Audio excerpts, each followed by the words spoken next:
dalam lindungan Allah. Orang yang duduk dalam lindungan yang maha tinggi dan bermalam dalam naungan yang maha kuasa akan berkata kepada Tuhan, tempat perlindunganku dan kubu pertahananku, Allahku yang kupercayai. Sungguh, dialah yang akan melepaskan engkau dari jerat penangkap burung, dari penyakit sampar yang busuk. Dengan kepaknya ia akan melindungi engkau, di bawah sayapnya engkau akan berlindung. Kesetiaannya ialah perisai dan pagar tembok.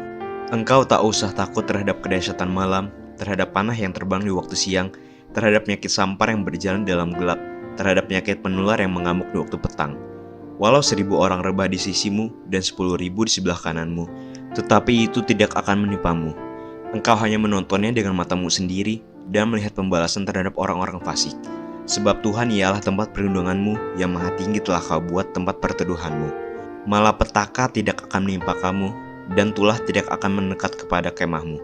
Sebab malaikat-malaikatnya akan diperintahkannya kepadamu untuk menjaga engkau di segala jalanmu. Mereka akan menatang engkau di atas tangannya, supaya kakimu jangan terantuk pada batu. Singa dan ular tedung akan kau langkahi, engkau akan menginjak anak singa dan ular naga.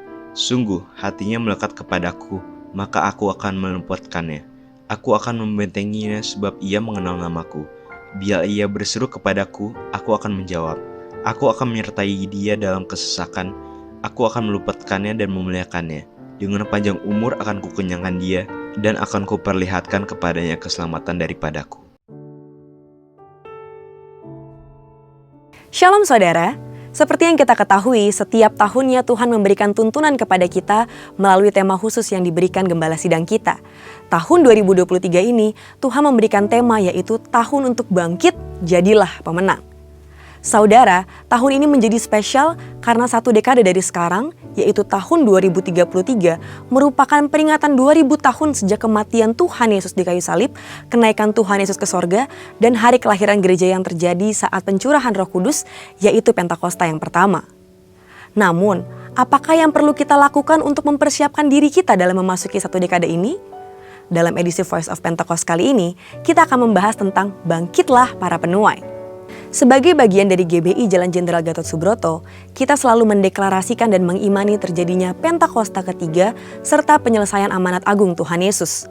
Dalam definisi Pentakosta ketiga bagian kedua dikatakan bahwa Pentakosta ketiga akan mengakibatkan penuaian jiwa yang terbesar dan yang terakhir sebelum Tuhan Yesus datang kembali.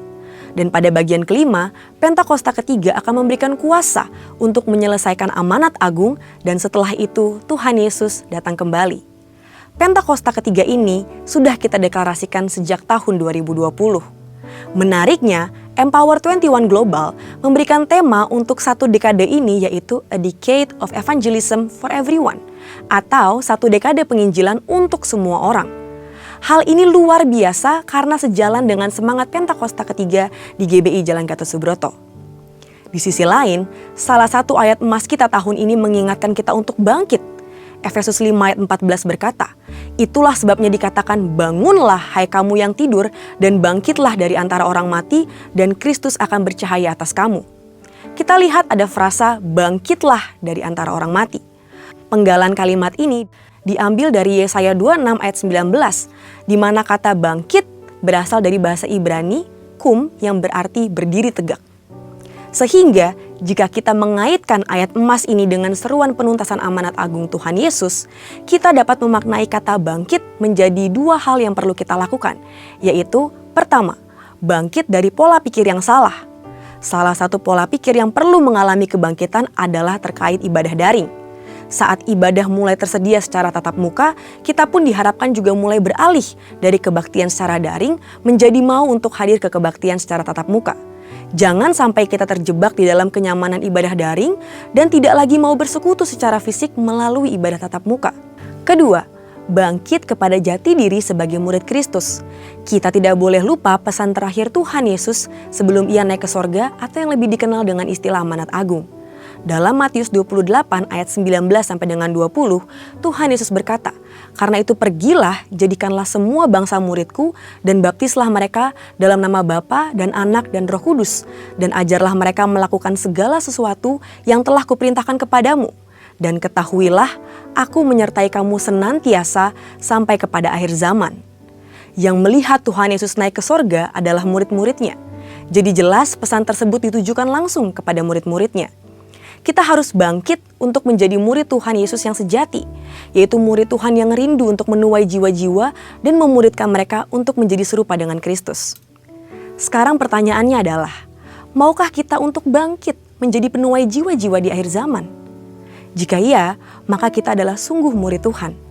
Namun dengan menjawab iya, kita harus membayar harga lebih dari sebelumnya, karena jumlah tuaian banyak tetapi pekerja sedikit. Salah satu cara terbaik untuk memelihara tuaian adalah dengan mengajak mereka untuk tergabung di dalam kul. Karena disinilah tempat jiwa-jiwa ini dapat dimuridkan dan belajar menjadi murid. Di kedua area itulah kita harus bangkit. Karena jika kita tidak bangkit dari pola pikir yang salah dan bangkit kepada jati diri kita sebagai murid Kristus, maka kita akan kehilangan kesempatan untuk menuai jiwa-jiwa itu. Jika kita mau bangkit, kita akan menjadi pasukan yang siap untuk menuai jiwa bagi kerajaan Allah di akhir zaman, yaitu yang rela membayar harga dalam segala bentuk agar semakin banyak orang mengalami kasih dan kebaikan Tuhan. Biarlah kerinduan Tuhan akan jiwa-jiwa juga menjadi kerinduan kita semua. Mari kita bangkit, jadi pemenang. Untuk penjelasan lebih lengkap dari tim teologi kami, silakan klik link yang ada di atas atau scan QR Code yang tersedia. Maranatha, Tuhan Yesus memberkati.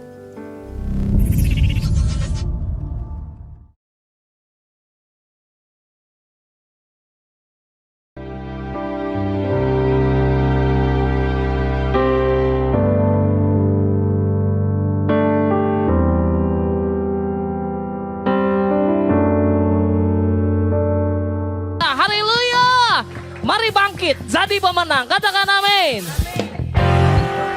Yuk tepuk tangan sama-sama Bapak Ibu Saudara. Hey, haleluya. Katakan yuk sama-sama, mari. Mari kita semua umat pilihan Allah, dengarlah panggilannya untuk menenapi firman-Nya. Sekaranglah waktunya untuk berdiri bagi bangsa ini. Mari maju umat lagi sama-sama. Katakan kiri kanan saudara. Mari kita semua umat pilihan Allah, dengarlah panggilannya untuk menggenapi firman-Nya. Sekaranglah waktunya untuk berdiri bagi bangsa ini. Mari maju umat pemenang. Tuhan bangkit, nyatakan kemuliaan-Nya. Tuhan bangkit, nyatakan kebenaran-Nya. Sampai setiap lutut bertelut, semua lidah mengaku Yesus Kristus dialah Tuhan, Raja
through you I can do anything.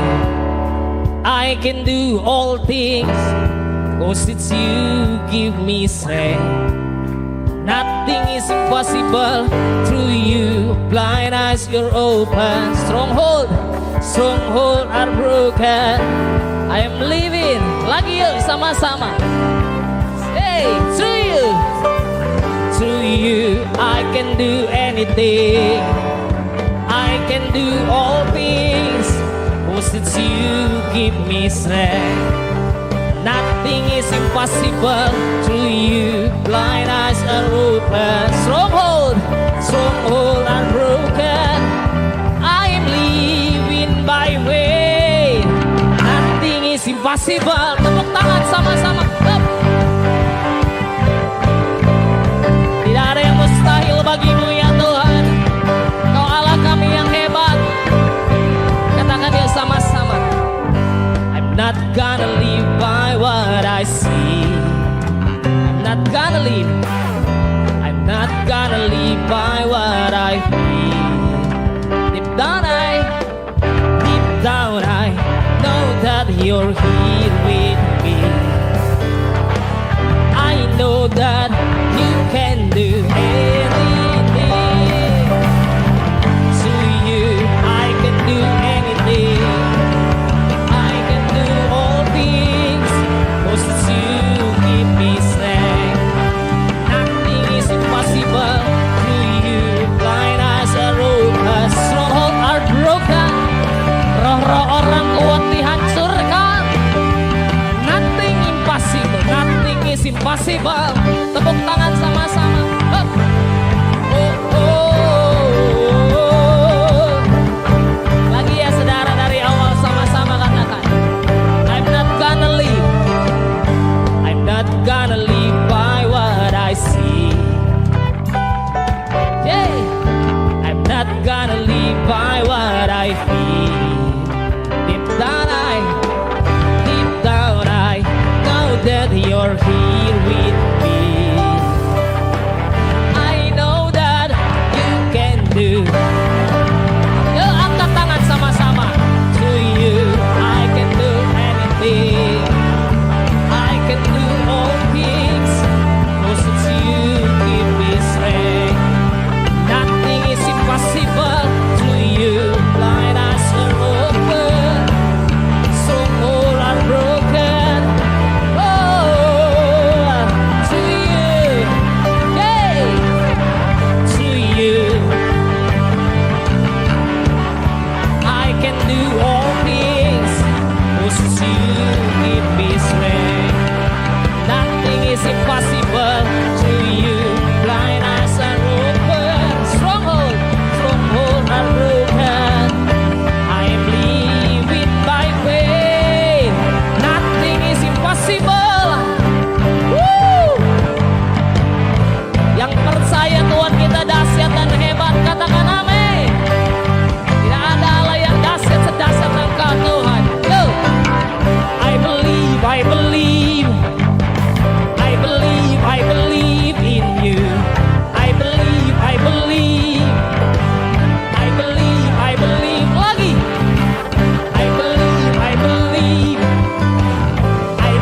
I believe in you. I believe. Say, to you I can do anything. I can do. It's you. Karena Engkau sanggup lakukan banyak perkara. Kekuatan kami datang daripadamu ya Tuhan. Dan kami percaya mujizat demi mujizat terjadi atas setiap kehidupan kami. Say, nothing is impossible to you. I can do anything. I can do all things, 'cause it's you give me strength. Nothing is impossible to you. Blind eyes are open. Stronghold are broken. I believe. Say, I believe. Lagi. I believe.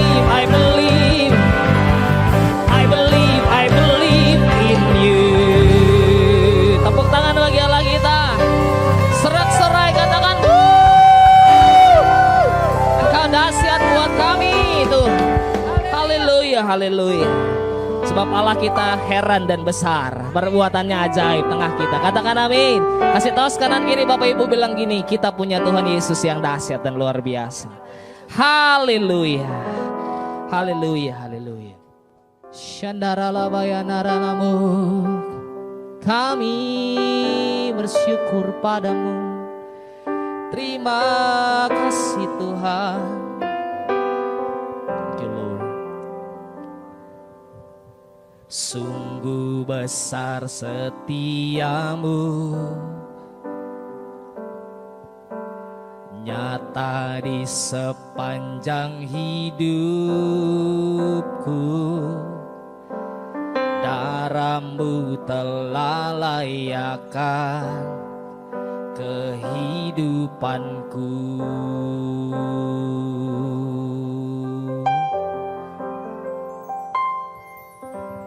Tiada kata yang bisa lukiskan indahnya Kau Tuhan. Bagimu segala pujian dan kemuliaan.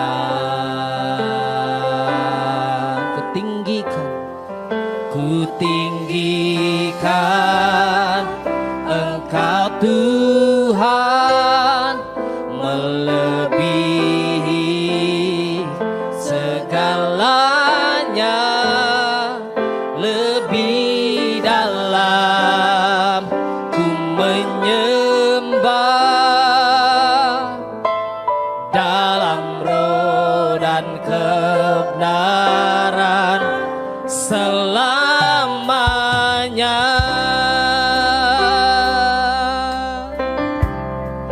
Sungguh besar Engkau Tuhan, sungguh besar setiamu, nyata di sepanjang hidupku. Darahmu telah layakkan kehidupanku.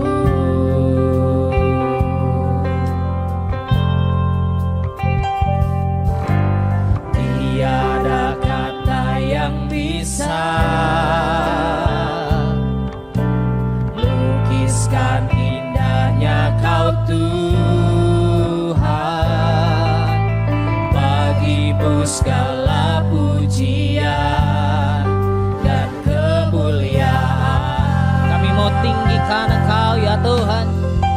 Oh, ku tinggikan Engkau Tuhan, melebihi segalanya, lebih dalam ku menyembah, dalam roh dan kebenaran. Ku tinggikan Engkau Tuhan, melebihi segalanya, lebih dalam ku menyembah, dalam roh dan kebenaran selamanya.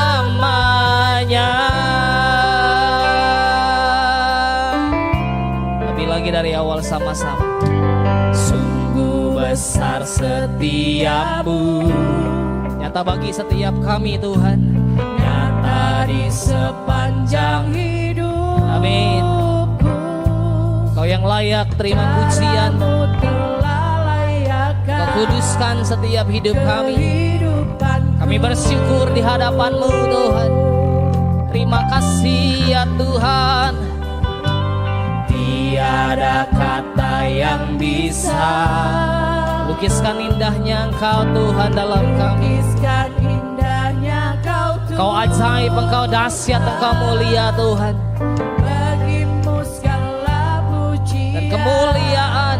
Dan kemuliaan Mari sama-sama katakan dengan iman. Ku tinggikan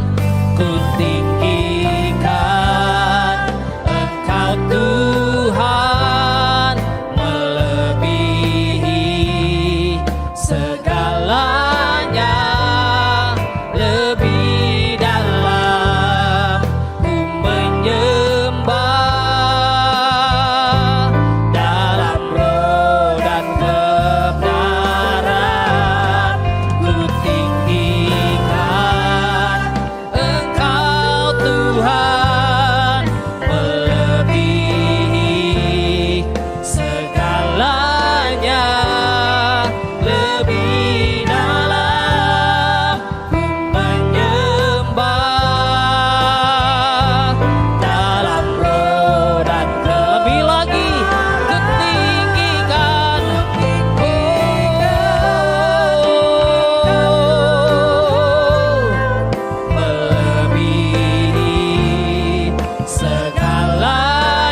angkat dua tangan sama-sama, katakan kepada Tuhan.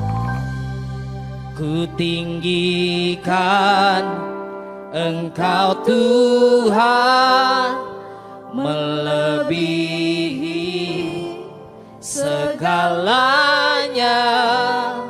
lebih dalam ku menyembah, dalam roh dan kehendak. Ku tinggikan Tuhan, ku tinggikan Engkau Tuhan, melebihi segalanya, lebih dalam ku menyembah, dalam roh dan selamanya, selamanya. Oh, ku tinggikan Engkau Tuhan, melebihi segalanya, lebih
karada bakaya narala maya syarararararara baya darala barararara bakarara baya darala barala barala barala barala dinarararara bakarara barala barala barala barala baya darara baya darararara barara barara barara barara barara barara syarararara bakaya darara maya darala baya darala baya darara baya darara la bakarara baya darara barara barara barara barara Rababa bakarada baya narala maya narala baya syara bara bara bara bakarada baya narala bara bara bara bara oh rabaya bara bara bara bara bara bara.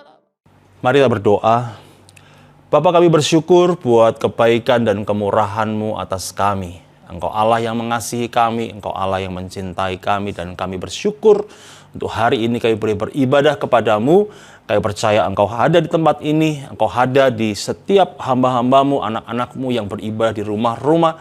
Dan Tuhan, kami percaya Engkau rindu untuk melawat kami, Engkau rindu untuk membangkitkan kami. Sebab itu hari ini, biarlah Tuhan Engkau menjamah kami, berkata-kata kami lebih lagi melalui firman-Mu. Dan biarlah firman itu boleh berbicara kepada kami. Dan Tuhan, kami boleh menangkap isi hati Tuhan. Kami boleh melakukannya dalam kehidupan kami. Di dalam nama Yesus. Haleluya. Amin. Shalom Bapak Ibu sekalian. Puji Tuhan. Hari ini kita bertemu kembali dalam ibadah online Rayon 1G. Dan Bapak Ibu sekalian, kita masih ada dalam suasana Paskah, suasana dalam bulan April, di mana di awal bulan yang lalu kita merayakan kematiannya dan juga kebangkitannya sebagai bukti dari kasih-Nya yang besar bagi kita. Dan hari ini Bapak Ibu sekalian, saya ingin kita merenungkan firman Tuhan dalam kita mau belajar dalam sebuah peristiwa di mana Yesus menampakkan diri kepada murid-muridnya. Mari kita baca sama-sama firman Tuhan dalam Yohanes 21 ayat 15 sampai 19. Demikian firman Tuhan. Sesudah sarapan, Yesus berkata kepada Simon Petrus, "Simon anak Yohanes, apakah engkau mengasihi aku lebih daripada mereka ini?" Jawab Petrus kepadanya, "Benar Tuhan, engkau tahu bahwa aku mengasihi engkau." Kata Petrus kepadanya, "Gembalakanlah domba-dombaku." Kata Yesus pula kepadanya untuk kedua kalinya, "Simon anak Yohanes, apakah engkau mengasihi aku?" Jawab Petrus kepadanya, "Benar Tuhan, engkau tahu bahwa aku mengasihi engkau." Kata Yesus kepadanya, "Gembalakanlah domba-dombaku." Kata Yesus kepadanya untuk ketiga kalinya, "Simon anak Yohanes, apakah engkau mengasihi aku?" Maka sedihlah hati Petrus karena Yesus berkata untuk ketiga kalinya, "Apakah engkau mengasihi aku?" Dan ia berkata kepadanya, "Tuhan, engkau tahu segala sesuatu, engkau tahu bahwa aku mengasihi engkau." Kata Yesus kepadanya, "Gembalakanlah domba-dombaku. Aku berkata kepadamu, sesungguhnya ketika engkau masih muda, engkau mengikat pinggangmu sendiri, dan engkau berjalan kemana saja kau kehendaki. Tetapi jika engkau sudah menjadi tua, engkau akan mengelurkan tanganmu, dan orang lain akan mengikat engkau, dan membawa engkau ke tempat yang tidak kau kehendaki." Dan hal ini dikatakannya untuk menyatakan bagaimana Petrus akan mati dan memuliakan Allah. Sesudah mengatakan demikian, ia berkata kepada Petrus, "Ikutlah aku."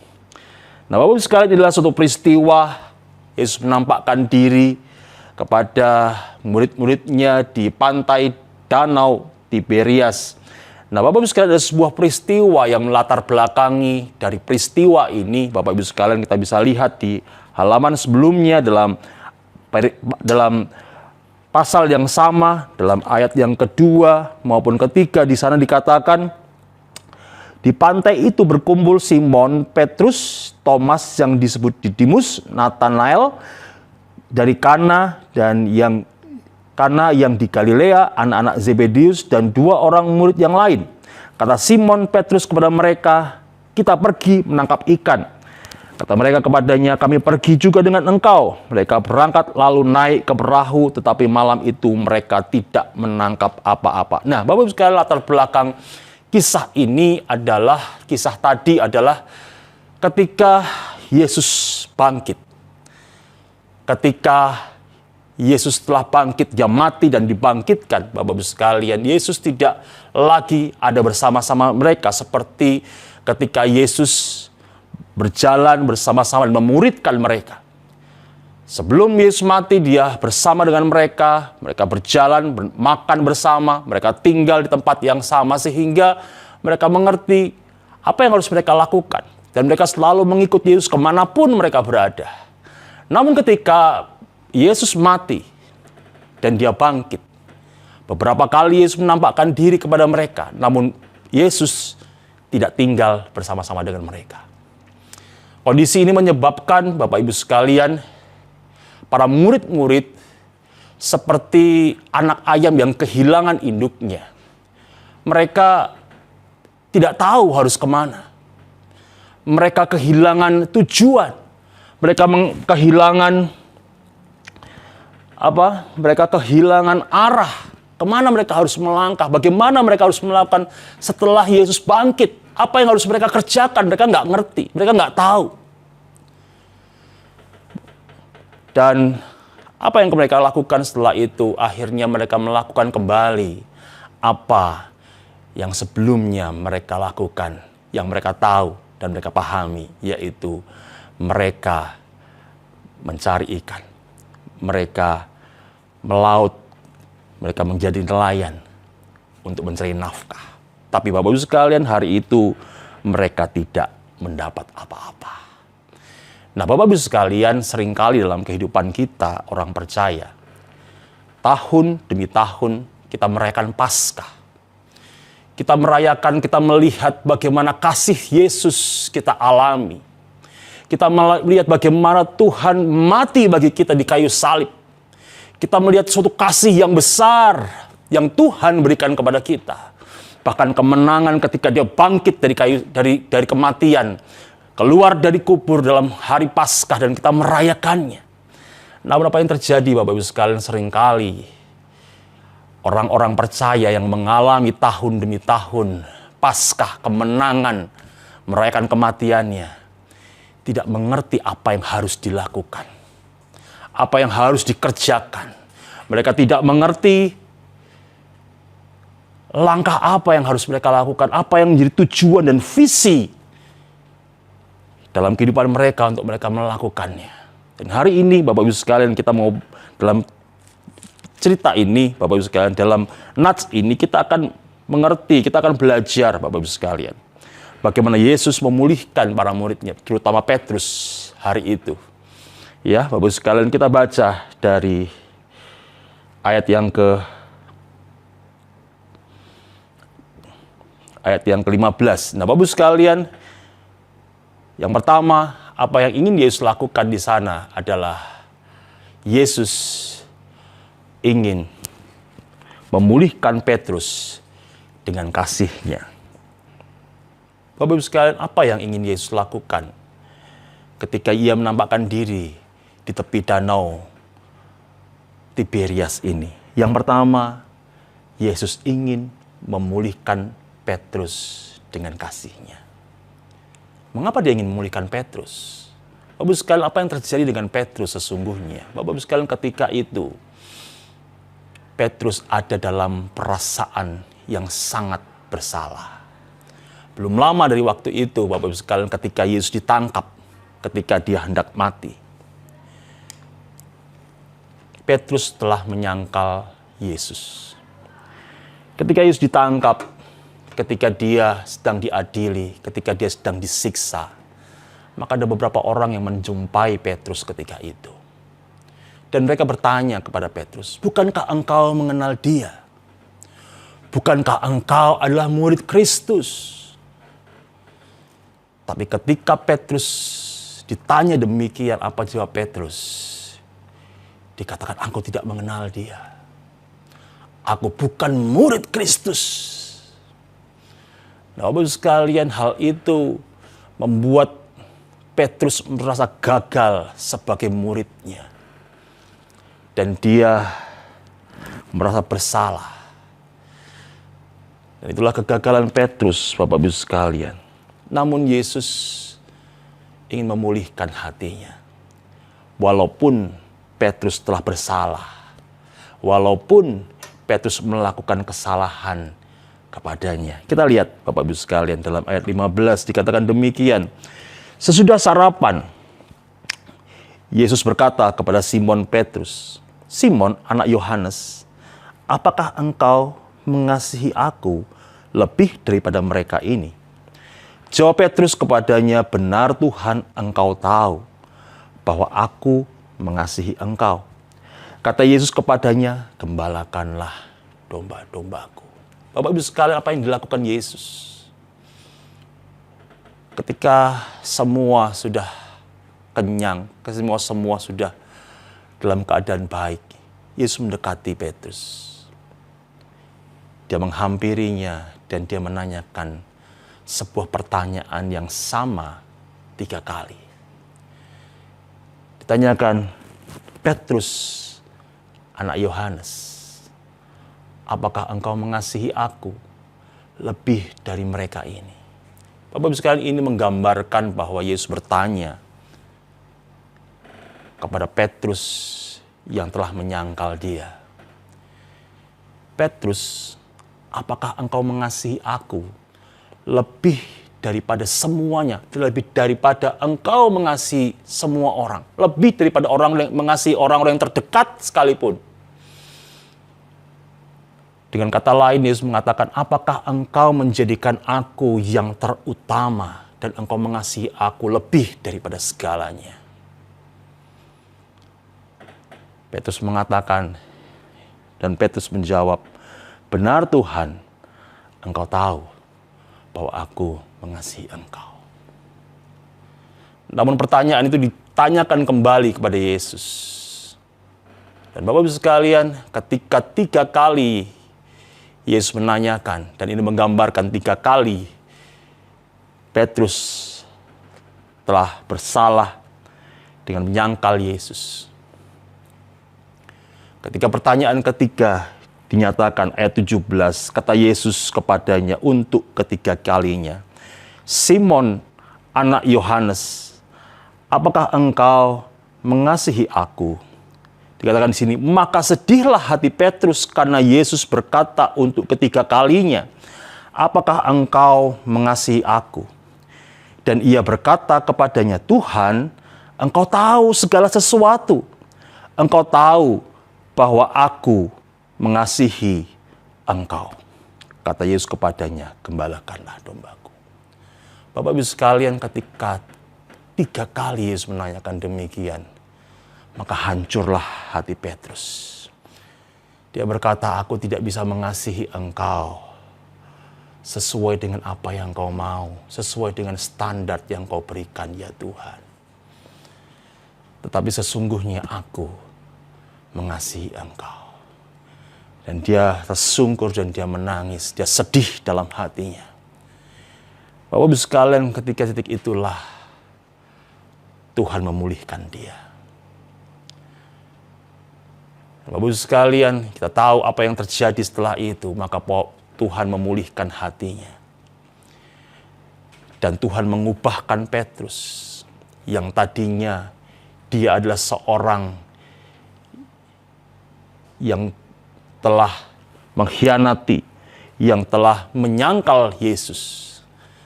Bapak Ibu sekalian, kita tahu kehidupan Petrus setelahnya adalah kehidupan yang sungguh-sungguh luar biasa. Dia menjadi salah seorang yang memimpin gereja mula-mula. Bahkan dia menjadi tokoh-tokoh iman dalam firman Tuhan, dalam gereja Tuhan. Nah, Bapak Ibu sekalian, apa yang kita mau belajar dari kisah ini, Bapak Ibu sekalian? Suatu kejadian yang luar biasa. Petrus telah melakukan kesalahan yang besar. Dia mengkhianati Yesus. Dia menyangkal Yesus. Dia telah melakukan kesalahan. Tetapi yang Yesus lakukan adalah dia menghampiri Petrus. Seringkali Bapak Ibu sekalian, ketika kita sebagai manusia menjalani kehidupan kita, seringkali kita dikhianati. Seringkali orang memperlakukan kita dengan tidak adil. Seringkali ketika kita butuh pertolongan, orang tidak menggubris kita. Seringkali orang menyinggung hati kita. Seringkali orang menyakiti kita.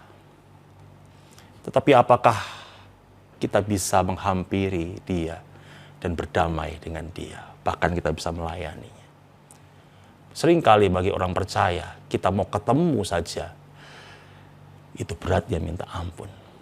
Kita mau menghampiri saja, itu susah. Tapi hari ini kita belajar dari Yesus. Ketika seorang muridnya terjatuh, ketika seorang muridnya melakukan kesalahan terhadap dia, ketika seorang muridnya melakukan hal yang mungkin tidak berkenan, dia menyangkal bahwa dia kenal sama dia. Saya nggak kenal Yesus. Tapi Yesus menghampiri dia, mendatangi dia, bahkan memulihkan hati Petrus. Bapak Ibu sekalian, biarlah hari ini kita semua mau belajar sama seperti Kristus. Belajar mengampuni. Belajar menjadi juru damai. Firman Tuhan dalam Roma 12 ayat 18 dikatakan demikian, Bapak Ibu sekalian. Sedapat-dapatnya kalau itu bergantung kepadamu, hiduplah dalam perdamaian dengan semua orang. Bapak Ibu sekalian, biarlah kita semua orang percaya, orang yang mengasihi Yesus, murid-murid Kristus. Engkau menjadi juru damai. Apapun yang orang lakukan pada kita, perbuatan apapun, kesalahan apapun, menyakiti kita, biarlah kita yang menjadi orang yang pertama untuk mendamaikan semuanya itu. Bukan menjadi perusuh, tapi kita menjadi pendamai dari mereka. Amin.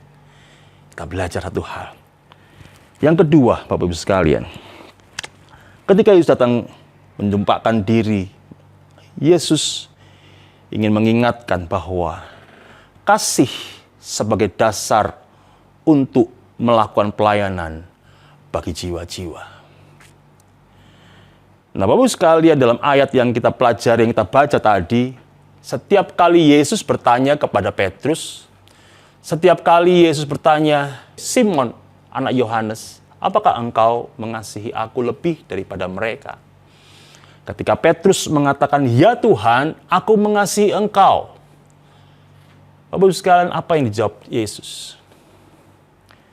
Yesus selalu menjawab, dikatakan demikian, gembalakanlah domba-dombaku. Bapak Ibu sekalian, ini berbicara apa?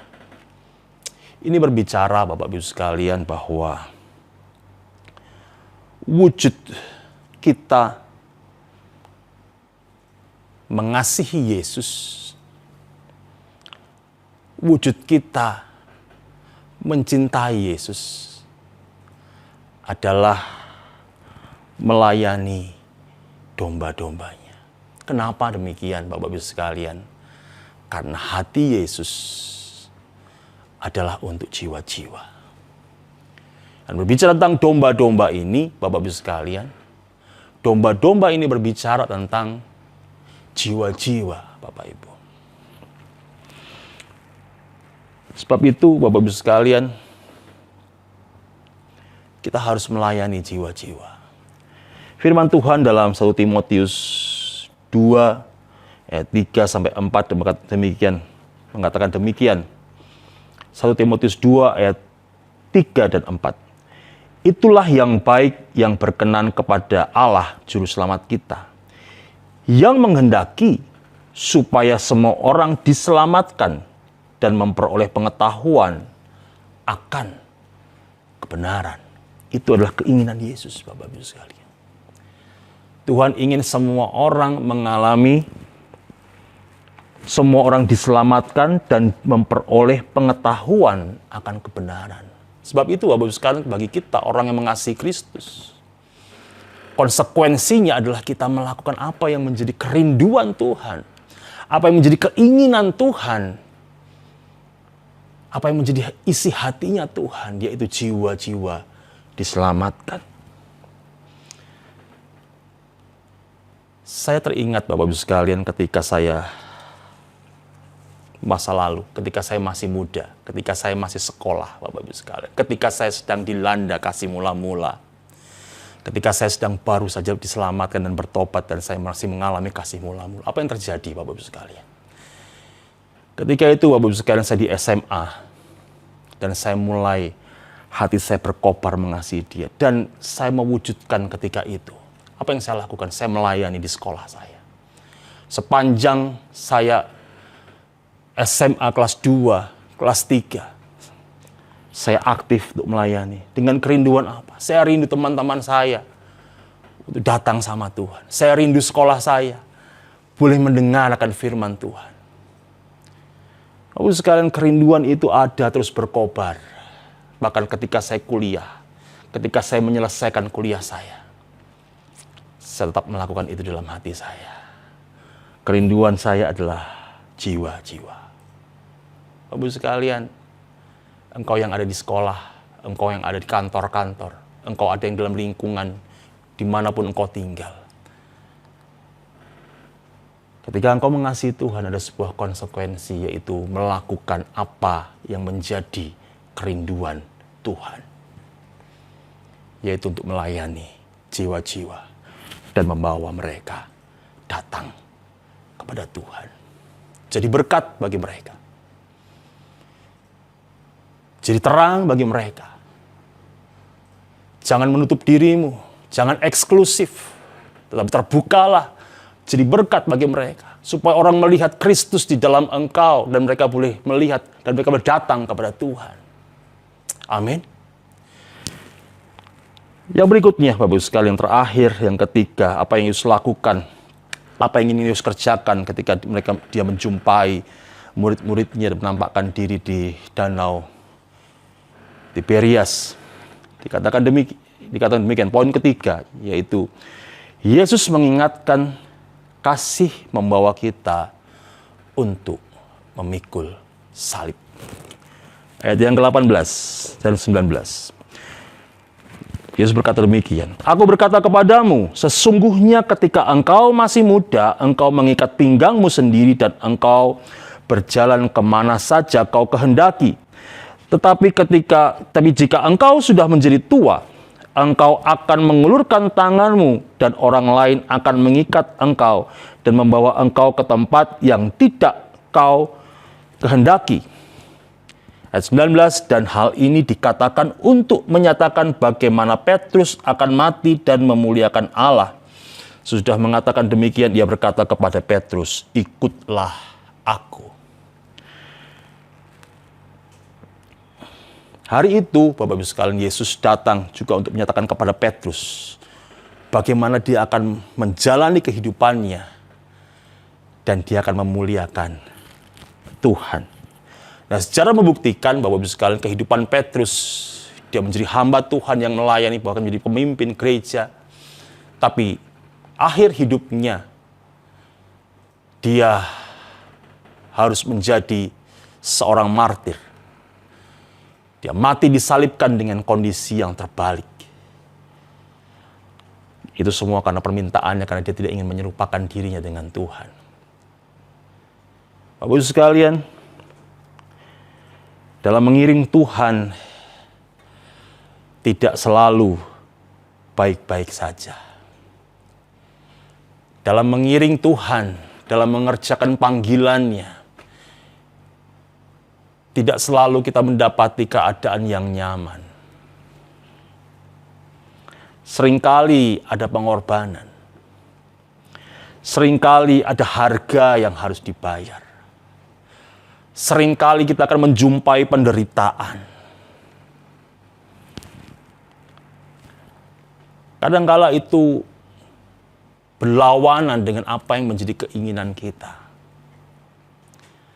Namun sebagai orang percaya, Bapak-Ibu sekalian, sudah seharusnya tidak hidup untuk memuaskan apa yang menjadi keinginan kita. Tapi sebagai orang percaya, sudah seharusnya kehidupan kita adalah untuk menyenangkan hati Tuhan. Walaupun itu tidak menyenangkan bagi kita. Bukankah firman Tuhan katakan kita harus memikul salib kita? Dalam 2 Korintus 5 ayat 15 dikatakan demikian. 2 Korintus 5 ayat 15, dan Kristus telah mati untuk semua orang supaya mereka yang hidup tidak lagi hidup untuk dirinya sendiri, tetapi untuk Dia yang telah mati dan telah dibangkitkan untuk mereka. Kristus telah mati bagi kita, supaya kita tidak hidup untuk diri kita sendiri, tetapi untuk Dia.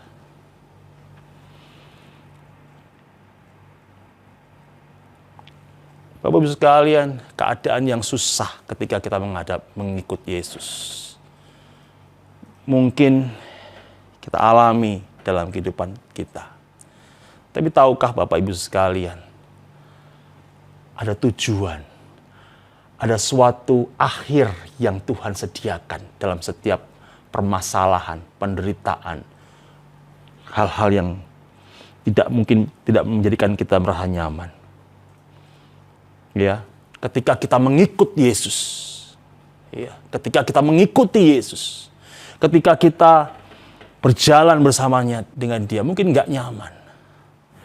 Tapi yang Tuhan ingin kita alami adalah kehidupan yang memuliakan Tuhan. Seperti yang dilakukan Petrus. Dia mengalami penderitaan, tetapi hidupnya memuliakan Tuhan. Dan lebih dari itu, Bapak Ibu sekalian, kita semakin hari dibuat menjadi seperti Kristus. Kristus yang telah memberikan hidupnya untuk kita. Dia mengalami penderitaan bagi kita, untuk kita semua. Sebab itu Bapak Ibu sekalian, kalau engkau merasakan, wah mengikut Yesus gak enak hari, gak enak, kita ngalamin susah, kita mengalami penderitaan, kita mengalami mungkin pergumulan, ya. Jangan pernah menyerah. Mari kita dengan penuh ketaatan firman Tuhan mengikut. Ulangi. Mari kita dengan ketaatan mengikuti perintahnya. Firman Tuhan dalam Yohanes 14 ayat 15. Jika kamu mengasihi aku, kamu akan menuruti segala perintahku. Kalau kita sayang sama Tuhan, apapun perintahnya kita lakukan. Langkah demi langkah, langkah demi langkah. Ikuti tuntunannya. Ikuti apa yang Tuhan perintahkan untuk kita lakukan dengan ketaatan. Mungkin gak nyaman, mungkin gak enak, mungkin bertentangan dengan kehendak kita. Tapi itu membawa kita untuk memuliakan Tuhan. Hari ini kita belajar apa, Bapak Ibu sekalian? Hari ini kita belajar. Kita tahu bahwa Tuhan telah memulihkan kita. Sebagaimana Tuhan memulihkan Petrus. Kita adalah muridnya. Kita adalah orang-orang yang mengasihi Dia. Karena Dia telah mengasihi kita. Maka sudah seharusnya bagi kita adalah untuk melayani jiwa-jiwa. Menggembalakan domba-domba kepunyaan Allah. Dan lebih daripada itu, kita berjalan di dalam ketaatan. Bahkan ketika itu sukar sekalipun, kita jalan mengikut Kristus, memikul salib, berapapun harganya, karena ada kemuliaan yang Tuhan sediakan bagi kita. Amin. Mari kita berdoa. Bapa, kami bersyukur hari ini untuk firman-Mu. Biar kami umat tebusan-Mu, umat di mana Engkau telah tebus dengan darah yang mahal, umat yang telah karenanya Engkau telah memberikan hidup-Mu bagi kami untuk menebus kami. Ajar kami Tuhan untuk mengerti akan kasih-Mu. Biarlah kami terus dipulihkan dengan kasih itu. Dan berikan kami visi untuk kami mau melakukan apa yang menjadi rencana-Mu dan kehendak-Mu saja, Bapa. Kalau kerinduan-Mu untuk jiwa-jiwa diselamatkan, biar kami kerjakan. berapapun harganya, Tuhan kami mau lakukan.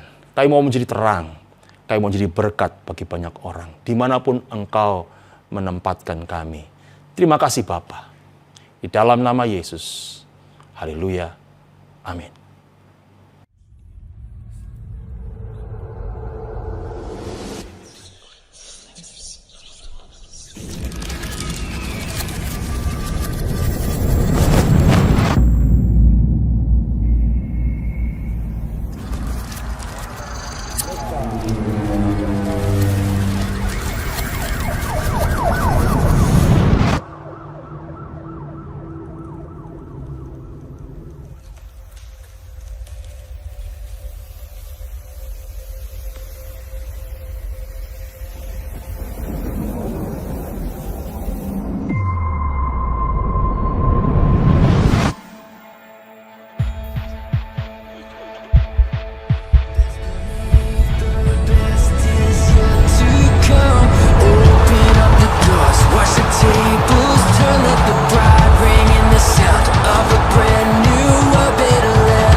Tanggal 18 Mei 2023 di SICC Sentul, saudara.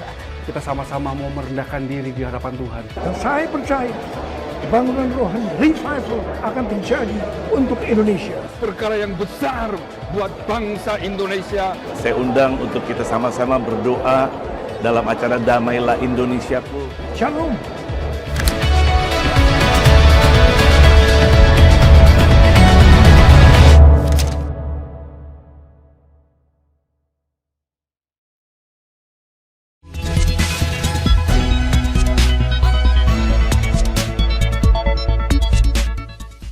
Shalom Bapak Ibu dan teman-teman sekalian. Saya akan menyampaikan informasi dari Rayon 1G. Bagi Bapak Ibu yang belum mengetahui, Rayon kita yaitu Rayon 1G sudah memiliki mobile apps atau aplikasi yang dapat diinstal di smartphone, baik di Android phone atau iOS phone. Untuk yang belum menginstal aplikasi GBI Rayon 1G, dapat mendownload di Play Store bagi yang menggunakan smartphone Android atau di App Store bagi yang menggunakan smartphone iOS dengan mengetik di mesin pencarian GBI Rayon 1G. Di dalam aplikasi GBI Rayon 1G, Bapak Ibu bisa banyak mendapatkan berbagai informasi dan manfaat. Contoh informasinya adalah Bapak Ibu bisa mengetahui visi dan misi rayon kita, perjalanan rayon kita dari awal sampai terbentuknya Rayon 1G, struktur dan cabang-cabang rayon kita yang tersebar baik di Jakarta Timur dan Pusat, Depok, Kalimantan Barat, Bali, dan Manado. Bapak Ibu juga dapat mengetahui kontak person dan alamat dari setiap cabang GBI Rayon 1G, dan terdapat juga informasi mengenai kontak person KUL. Jadi, Bapak Ibu yang belum tergabung dalam KUL dan rindu untuk bergabung, dapat menghubungi kontak person yang tersedia di aplikasi GBI Rayon 1G. Salah satu manfaat yang akan diperoleh bagi Bapak Ibu yang belum terregistrasi atau terdaftar di cabang, dapat melakukan registrasi di aplikasi GBI Rayon 1G yang akan diarahkan sesuai dengan cabang Bapak Ibu berada. Bapak Ibu juga dapat mengikuti program pembacaan Alkitab bersama-sama yang sudah di-setup atau di-schedule di aplikasi GBI Rayon 1G. Dan masih ada lagi beberapa informasi dan manfaat yang diperoleh apabila Bapak Ibu menginstal aplikasi GBI Rayon 1G. Bagi Bapak Ibu yang butuh informasi tambahan mengenai aplikasi GBI Rayon 1G, jangan ragu untuk bertanya ke pekerja setempat yang akan membantu Bapak Ibu. Sekian pengumuman untuk KB Rayon 1G. Tuhan Yesus memberkati.